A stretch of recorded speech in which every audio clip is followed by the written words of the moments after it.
ಪ್ರಪಂಚದಲ್ಲೇ ಇದೆ ಫಸ್ಟ್. ಆಗಿನ ಕಾಲದಲ್ಲಿ 101 ತೇರು ಬರ್ತಾ ಇತ್ತಂತೆ.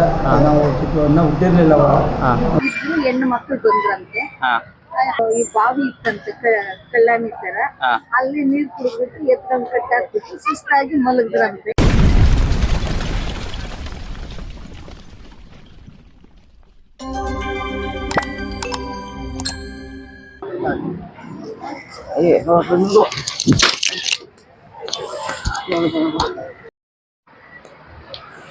ಹಾಯ್ ಹಲೋ ಎಲ್ರಿಗೂ ನಮಸ್ಕಾರ. ಇದು ನಾನು ನಿಮ್ಮ ಪ್ರೀತಿ ಮಾಡೋ ನಮಸ್ಕಾರಗಳು. ಈ ದಿನ ನಾನಿದ್ದೀನಿ ಪ್ರಪಂಚದಲ್ಲೇ ಅತಿ ಎತ್ತರವಾದ ತೇರನ್ನ ಎಳೆಯುವಂತಹ ಜಾಗ.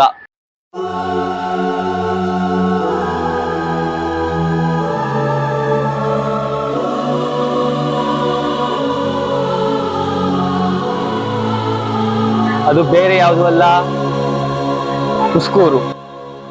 ಆನೇಕಲ್ ತಾಲೂಕು, ಬೆಂಗಳೂರು ನಗರ ಜಿಲ್ಲೆ. ಈ ಹುಸ್ಕೂರು ತಾಯಿ ಮದ್ದೂರಮ್ಮನ ನೆಲೆಸಿರುವಂತಹ ಸ್ಥಾನವಾಗಿದ್ದು, ಇಲ್ಲಿ ಪ್ರಪಂಚದಲ್ಲೇ ಅತಿ ಎತ್ತರವಾದಂತಹ ತೇರು ನಡೆಯುತ್ತೆ. ಇಲ್ಲಿ ಯಾರು ಈ ಮದ್ದೂರಮ್ಮ? ಈ ಮದ್ದೂರಮ್ಮನ ಇತಿಹಾಸ ಏನು? ಬನ್ನಿ ನೋಡೋಣ.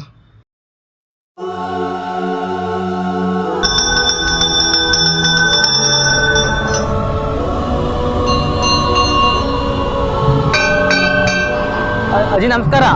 ನಮಸ್ಕಾರ. ನಿಮ್ಮ ಹೆಸರು? ನಮ್ಮ ಹೆಸರು ಲಕ್ಷ್ಮಮ್ಮ ಅಂತ. ಈ ಮದ್ದೂರಮ್ಮ ಅವ್ರ ಬಗ್ಗೆ ನಿಮ್ಗೆ ಏನ್ ಗೊತ್ತು, ಸ್ವಲ್ಪ ಹೇಳ್ತೀರಾ ನಮ್ಗೆ?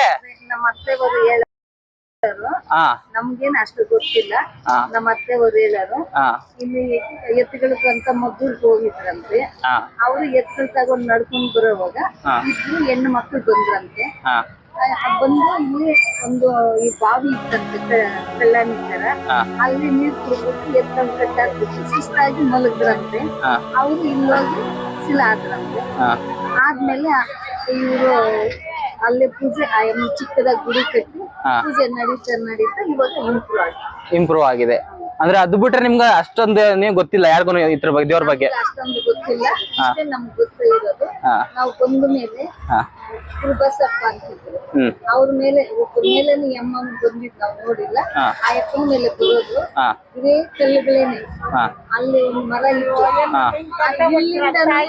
ಅಲ್ಲಿವರೆಗೂ ಸೇವೆ ಮಾಡ್ಕೊಂಡು ಹೋಗೋದು. ಆ ಎಮ್ಮ ಬಂದ್ರೆ ಊರಿಗಿದೆ ಕಷ್ಟ ಬರುತ್ತೆ ಅಂತ ಕರೆಕ್ಟ್ ಆಗಿ ಹೇಳಿ ನಮ್ಮ ಮಾವನವರು ನಮ್ಮ ಅತ್ತೆಯವರೆಲ್ಲ ಅಯ್ಯಪ್ಪ ಹೇಳಿದ್ ಮಾತು ಹೇಳೋರು, ನಂಬೋರು. ಎಲ್ಲ ಊರೇ ನಂಬರು. ಅವಾಗ ಹಿಂಗ್ ಮಾಡ್ರಿ ಊರಿಗೆ ಆ ತರ ಪೂಜೆ ಮಾಡ್ತಾರೆ. ಅಂದ್ರೆ ಅವ್ರು ಹೇಳ್ದಂಗೆ ಆಗ್ತಿತ್ತು, ಹಂಗೆ ಆಗ್ತಿತ್ತು. ತುಂಬಾ ಧನ್ಯವಾದ ಅಜ್ಜಿ.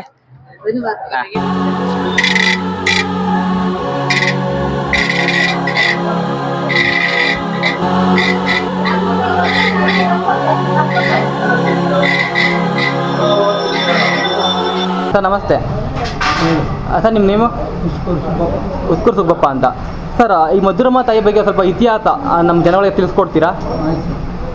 ಅನಾದಿ ಕಾಲದಿಂದ ಶ್ರೀ ಮದ್ದೂರಮ್ಮ ದೇವಸ್ಥಾನದಲ್ಲಿ ತೇರುಗಳ ಆಗಮನ ಶನಿವಾರ, ಆಮೇಲೆ ಹರಿಜನ ಕಾಲದಿಂದ ದೀಪೋತ್ಸವ ಶುಕ್ರವಾರ, ಆಮೇಲೆ ಪಲ್ಲಕ್ಕಿ ಕರಗ ವನ್ನಿಕುಲ ಕ್ಷೇತ್ರದಿಂದ ಇದು ಕರಗದ ಮಹೋತ್ಸವ ಮಾಡ್ತಾರೆ, ದೀಪೋತ್ಸವ ಮಾಡ್ತಾರೆ. ಅನಾದಿ ಕಾಲದಿಂದ ದೇವಸ್ಥಾನದಲ್ಲಿ ತೇರುಗಳ ಆಗಮನ ಇದೆ ಶನಿವಾರ. ಟಿಪ್ಪು ಸುಲ್ತಾನ್ ಕಾಲದಿಂದ ದೇವಿ ಅಲ್ಲಿ ಮದ್ದೂರಮ್ಮ ಸಾಕು ಮಗನಾದ ದೇವಸ್ಥಾನ. ಆಮೇಲೆ ಭಾನುವಾರ